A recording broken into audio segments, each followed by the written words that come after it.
Hi Year 5, welcome back. We're on to chapters 7 and 8 of Skellig this time, but let's have a look at those Vipers questions from last time.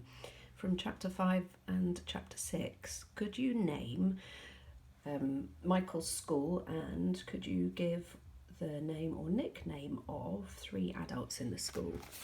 So in chapter 5, towards the beginning, Michael's school was named as Kenny Street High.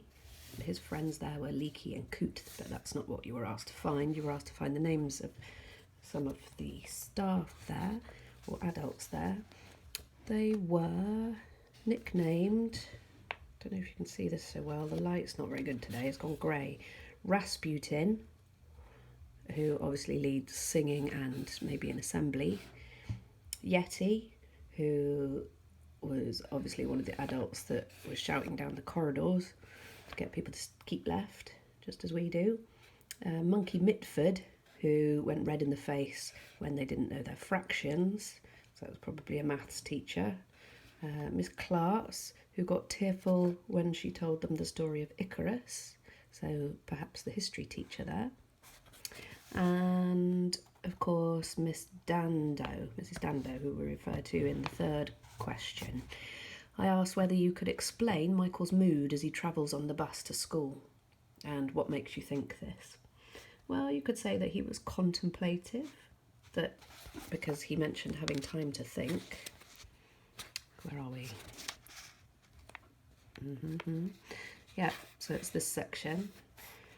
You could say that he was distracted because he couldn't think, and maybe that he was observant because he was watching others, and that he was feeling a bit private, that he was wanting to but didn't share his own story, instead just stayed quiet. The third question was the word auxiliary is used to describe an adult in the school, and that was Mrs. Dando. And could you look up what the word means and what adults in Minerva might have the same title in our school? So Mrs. Dando, the auxiliary, one of the auxiliaries. So auxiliary means providing additional help and support. So in Minerva, those adults might be called LSAs, or Learning Support Assistants. So just like Mrs. Batten.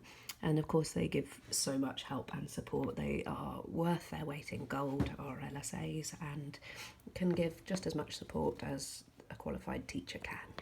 Okay, so chapters 7 and 8. Now you might be wondering why I haven't shown my face on these little video clips. Well, lockdown of course means that we can't go for a haircut, and our might not be able to groom ourselves like we normally would. So here's a photo of what I look like and why I won't show my face in the video clip.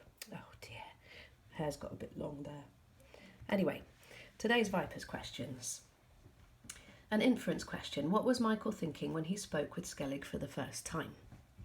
And do you think whether Mina and Michael will become friends? Yes, no, maybe, and explain your answer. So there you go, there's a sneak peek of the fact that you'll be introduced to a new character in these 2 chapters. Then, can you state the order that these things happen?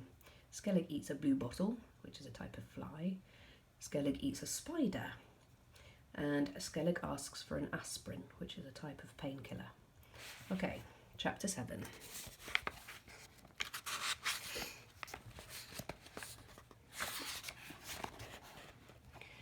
I leaned over the tea chests and shone the torch, and there he was. He hadn't moved. He opened his eyes and closed them again. You again, he said in a cracked, squeaky voice. What are you doing there? I whispered. He sighed like he was sick to death of everything. Nothing, he squeaked. Nothing, nothing, and nothing. I watched a spider scrambling across his face. He caught it with his fingers and popped it in his mouth. They're coming to clear the rubbish out, I said, and the whole place could collapse. He sighed again. Got an aspirin? An aspirin? Never mind. His face was pale as dry plaster. His black suit hung like a sack on his thin bones. My heart pounded. The dust was clogging my nostrils and throat. I chewed my lips and watched him. You're not Ernie Myers, are you? I said. That old git, coughing his guts and spewing everywhere. "Sorry," I whispered. "What do you want?" he said. "Nothing. You got an aspirin?" "No." "Thanks very much." "What will you do?" I said. "They'll clear the place out. It'll all collapse." "What'll—" "Nothing. Go away." I listened for noises from outside, for them calling me. "You could come inside," I said. He laughed, but he didn't smile. "Go away," he whispered. He picked a blue bottle from the front of his suit and popped it in his mouth. "Is there something I could bring you?" I said. "An aspirin?" he squeaked. "Something you'd like to eat?" I said. 27 and 53. "What?" "Nothing. Go away, go away." I backed away out into the light. I brushed the dust and blue bottles and cobwebs off. I looked up and saw Dad through the frosted glass of the bathroom window. I could just hear him singing The Black Hills of Dakota. "Are you the new boy here?" said somebody. I turned around. There was a girl's head sticking up over the top of the wall into the back lane. "Are you the new boy?" she repeated. "Yes." "I'm Mina." I stared at her. "Well," she said. "What?" She clicked her tongue and shook her head and said in a bored-sounding sing-song voice, "I'm Mina, you're—" "Michael," I said. "Good." Then she jumped back and I heard her land in the lane. "Nice to meet you, Michael," she said through the wall. Then she ran away.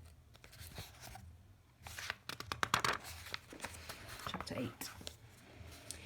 When he came down from his bath, Dad started moaning that there was no bread and there were no eggs, and in the end he said, "I know, let's have a takeaway, eh?" It was like a light went on in my head. He had the menu from the Chinese round the corner in his hand. "We'll get it in for when Mum gets back," he said. "What do you fancy?" 27 and 53, I said. "That's clever," he said. "You did that without looking. What's your next trick?" He wrote it all down. "Special chow mein for Mum, spring rolls and pork char siu for you, beef and mushroom for me, crispy seaweed and prawn crackers for the baby. And if she won't eat them, we will, and serve her right, eh? She'll be back on boring mother's milk again." He phoned the Chinese, gave me the cash, and I ran round to collect it all. By the time I got back again, Mum and the baby were there. She tried to make a fuss of me and kept asking me about the journey and about school. Then the baby puked over her shoulder and she had to get cleaned up. Dad belted through his beef and mushroom and the seaweed and prawn crackers. He said he was all clogged up with Ernie's dust and he swigged off a bottle of beer. When he saw I was leaving half of mine, he reached over with his fork. I covered it with my arm. "You'll get fat," I said. Mum laughed. "Fatter," she said. "I'm famished," he said. "Worked like a bloomin' slave for you lot today." He reached out and tickled the baby's chin and kissed her. "Specially for you, little chick." I kept my arm in front of the food. "Fatso," I said. He lifted his shirt and grabbed his belly with his fingers. "See?" said Mum. He looked at us. He dipped his finger into the sauce at the edge of my plate. "Delicious," he said. "But enough's enough. I've had an ample sufficiency, thank you." Then he went to the fridge and got another beer and a great big lump of cheese. I tipped what was left of 27 and 53 into the takeaway tin and put it in the outside bin.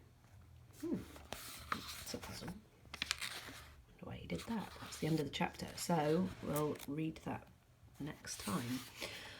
So a reminder of those Vipers questions. Don't forget you can rewind the video if you need to. What was Michael thinking when he spoke with Skellig for the first time? What do you think Mina and Michael? Do you think that Mina and Michael will become friends? And what order did these things happen? Skellig eats a blue bottle, Skellig eats a spider, and Skellig asks for an aspirin or painkiller. Okay, let's leave it there. Take care. Bye.